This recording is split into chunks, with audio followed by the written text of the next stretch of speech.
What's going on, guys? I'm just outside the Scarlet Hotel where I'm staying here in Lincoln, Nebraska.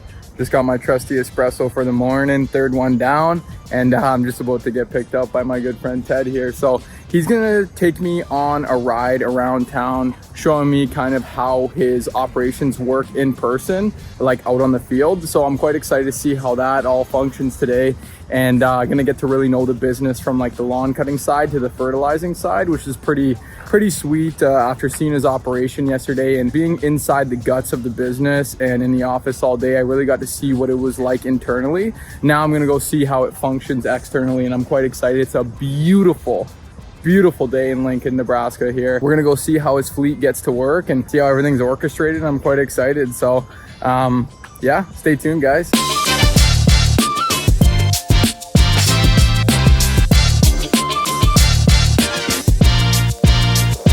Two is one is none. Yeah. If that breaks, Yeah. if we had one push mower goes down. Well, we have push mower onlys.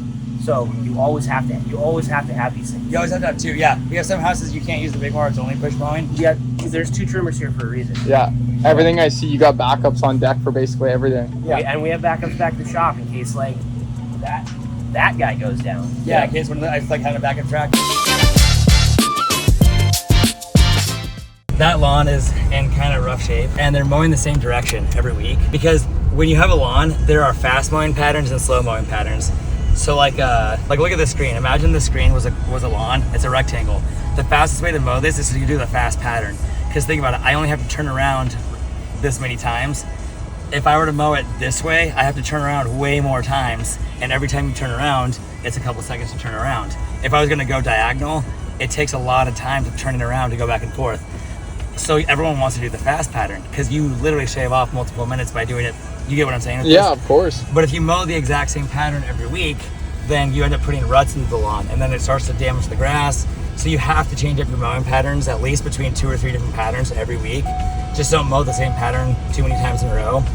And on that one, due to the shape of the yard, it was very convenient to mow it the way he was mowing it.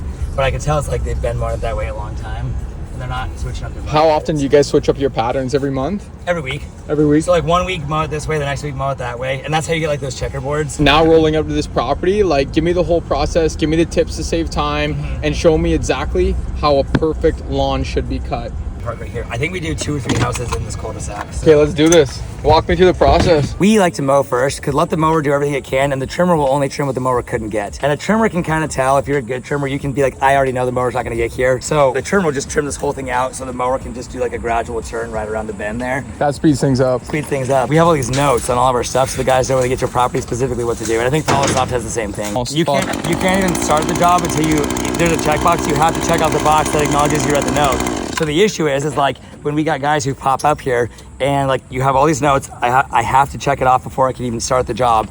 And then you didn't do anything on the notes. Everyone in the office is like, dude, like what the like we put all the notes in there to the mow crew. They're like. So when you pull up, you have to check off the notes before doing the driveway. They won't even let you start it.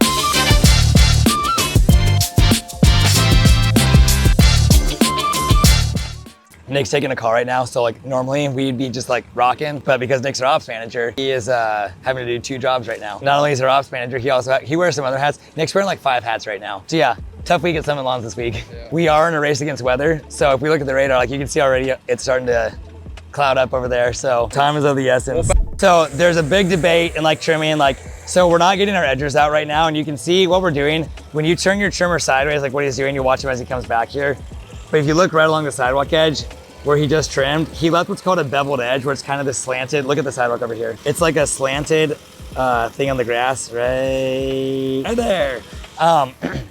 It's slanted. The most precise way to do this is to actually hold it upright and have like a straight up and down wall of grass.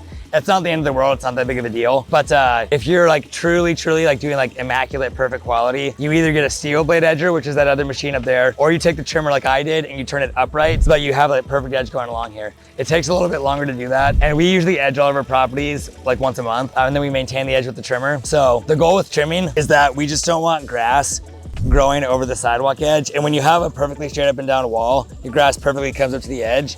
When you get this diagonal thing going on, the danger that you run into is sometimes guys will burn out the edges. They'll trim way too short right here, and this all ends up turning to like dirt. and like it just kind of looks crappy. Well, this is new concrete, so when this concrete got tore up, like it'll start to look like this eventually. This is from the construction, from this new concrete, but that's what will end up happening is like it'll look kind of like this. So if they over trim along these edges, the same thing will happen. But it is way faster to do it that way. So that's like why they do what they're doing. So anyway, so he's trimming, and what they're doing right now, they've been taking turns, like they're taking turns who gets to use the big mower, just so one person gets to ride it. Some crews, they're like, I'm the crew leader, I use the big mower the whole time. Other guys, they share it. It's whatever they want to do as a crew. So what he's doing as he goes around the property, he started on this inside sidewalk. So he went down the sidewalk, got that sidewalk, went down that sidewalk, and now he's coming back along the curb line. So he's done a rectangle around this whole L shape.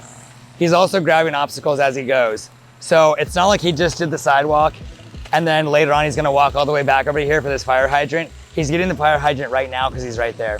He's gonna do the same thing with this tree ring. And the mailbox. Yeah, he's making sure he's trimmed out a big area around that mailbox. So when the mower gets there, everything is trimmed out and ready to go for it. Smart. Yeah. That way it's not playing around in circles. Yeah, so like on this tree, if I had a trimmer right now before Nick got there, I would actually, just to do Nick a favor, you have all these low hanging tree branches, I would probably trim everything around underneath that whole tree because his face is gonna get wrecked and his arms are gonna get all scratched up trying to mow underneath that thing. It's gonna be super annoying. Like the trimmer, they can trim out a big area as a solid, as a favor to the guy on the mower.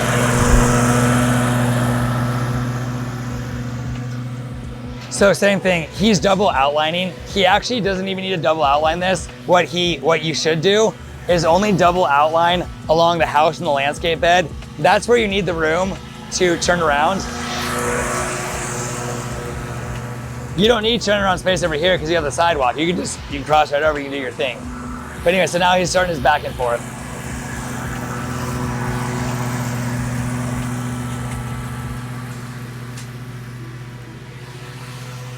If he has concrete to work with, he'll use it just to be less stressful on the grass. You'll notice he's still not doing a pivot turn. He's still doing a 3-point turn. Because on concrete, you can leave tire marks on the driveway. Same thing, if you dig your rubber too hard in the driveway, it'll just tear into concrete. It'll leave rubber tracks. This is what's great about standers. On a sit-down mower, once you're seated, you can't get any lower because you're just stuck. On a stander, he's bobbing and weaving on. Well, you can get way down here. He's not doing this, but like someone who mows all day, every day, like what they would probably do is their hands would be up here and they'd be ducking down like this. So you might be getting your knuckles scraped, but you're not getting it all in your face. Like what he's doing there. You can't do that on a sit-down mower because you can only go as low as your butt is seated. Right here. But you can see, so he's avoiding some of the stuff underneath here. The other thing you can do is enter underneath the tree in an open area and just get in here, go forward and backwards. You can kind of just like do a lot of little weird motions here just to get the grass cut and then just go around the tree after that. This tree just needs trimmed up. And like I said, what you should not do is just go trim this for free just to make it easier on yourself. You upsell it. You tell the client, hey, and you tell the client, hey, this is making it really difficult for us right now. We're getting all scraped up and cut up. We'd love to trim your tree for you. It'd be like, $100. And so then you're doing yourself a solid, but you're actually also making their house look nicer. So the trimmer here, he's been going around the perimeter of everything. Theoretically, he doesn't want to start blowing off until Nick has at least mowed this stuff over here. Because if he blows off this sidewalk and Nick has not mowed these parkways, then Nick is gonna get grass all back on here again, so he's gonna blow it off twice. So part of the symphony, the orchestrated dance of mowing a lawn, is that you perfectly time everything up so no one's standing around waiting for anyone to do anything. What would like perfect schedule look like, you start to finish? Start to finish, what it would be is the big mower would do everything next to concrete. I would mow all the parkways first, and then I would mow this big chunk here. He would trim everything along the concrete first. So that way, all the concrete stuff next to concrete is done. So then, if there's anything left to mow, you're mowing something away from concrete while someone else can grab a leaf blower and start blowing it off. Same thing with a trimmer. Everything around concrete has already been trimmed. So if you still have to trim, go trim things that like the tree. Like the tree. Or like something in the backyard where there's no concrete. Do that last so you can blow off this stuff while someone else is in the backyard. Okay. What you don't want to do is be stuck waiting around for someone. If you are stuck waiting around, I mean, you and I are gonna think, like we're thinking value add. So I'd be like, well, what else, if I have to wait, what can I do? I'll go trim the weeds out of the driveway. Most of our guys are gonna think that way. They're gonna be like, hell yeah, I'm gonna take a break for a minute and then I'll go blow off in a sec. Not hell yeah, but they're just gonna sit and wait. But if I'm gonna be sitting around, I wanna do something good for the customer. Yeah, so like he's trimming around the tree and he trimmed way underneath that tree. Like he did a big wide circle out. So when Nick gets up to it, he doesn't have to dip underneath it so bad. And he's just doing like a quick little buzz down. I mean, the real thing you should hear is like spray that with like Roundup, something to kill the whole thing off. But so Nick's done with the main part of the yard. Now he's doing this parkway over here. So that soon he can start blowing off. Okay. So the big thing is when you have a trimmer, always keep a piece of string in your pocket, because what if he was trimming way over there in that backyard and he like ran out of string way far away? What you don't want to happen is you're like, you have to walk all the way back to the truck to get more string and then take the whole thing apart, do your string, go all the way back to where you were. If you're on a big property, you could be a little ways away from your truck. So always have a piece of string in your pocket. So like if your string ever breaks or ever just runs out far away in the backyard, just swap out your string in the backyard right then and there. So you don't have to waste time coming all the way back to the truck. When you bump your trimmer string, like we have your trimmer, don't bump it on like you bump it to get more string to come out. Never bump it on concrete. Don't do it on concrete because it just like wears out your head super fast. Like the plastic will wear out. But when you do it on grass, like you don't have to have to go full throttle. Like don't have the trigger all the way in and then bop it on the ground, because you're just gonna like scorch out the grass there. You only need just a little bit of throttle, just a smidge, to just do a couple little tough bumps, and it'll kick out what you need it to kick out. Mm-hmm. Some guys think they need to rail on the throttle and then smash the thing on the ground to get the string to come out. When you're working with a high-end trimmer, like a really good one, it's pretty sensitive. You don't have to do that. And when you bang, you're banging your stuff on the ground, you're treating it poorly. You do it on the concrete, you're wearing out all that plastic, it wears out quick. So just get a couple gentle taps with just a little bit of throttle on the grass and it gets out everything you need. When you're trimming, like sidewalks, edges and stuff in general, you don't have to be full bore. In fact, we're almost never full throttle. I'm almost exclusively just you going half throttle with whatever I'm doing, because you want to it tears it up. It's too much, it's too strong. Yeah, and there's a time for full throttle. Like if you need to cut through like some really thick weeds or something like gnarly, but when you're just going along the edges of the grass, you can just kind of feather that throttle to keep it going. And that's actually safer, so you're not tearing up the edges so bad. We buy brand new handheld equipment every 2 years, like whether it's broken or not, just because you get to a certain point where you're gonna start dealing with deferred maintenance. It's like tractors, man. Yeah. So we just start rotating through them every 2 years. And you're wasting a lot of downtime and issues out when the guys are cutting. You want to keep everything brand new as much as you can. Yep. Now there is like a method here. So like if we were to take like a satellite and look straight down on this, and I'll try to point this out.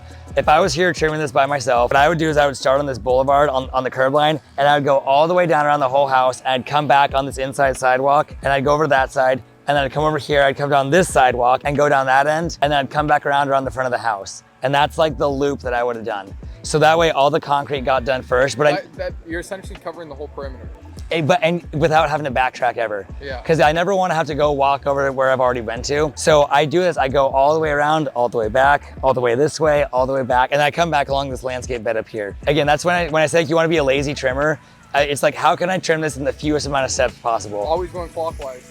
I always go clockwise because I'm right-handed, so I have the motor in my right hand and I have this in my left hand. So that's how I control it. Nick's gonna forget to mow this, watch this. Yeah, you need to mow it. There's a really famous business book called Good to Great. Yeah. I think it's in Good to Great. And in the book, he talks about the genius with 1,000 helpers. And that's what a lot of entrepreneurs becomes like guilty of and susceptible to. It's actually a bad thing to do because you don't have a team that's like, it's like having a kid who never grows up, like can't survive without their parents. You want to build a team that can like go out on their own and then you're there just for guidance here and there. But if you're the genius with 1,000 helpers, then like everyone needs you for everything.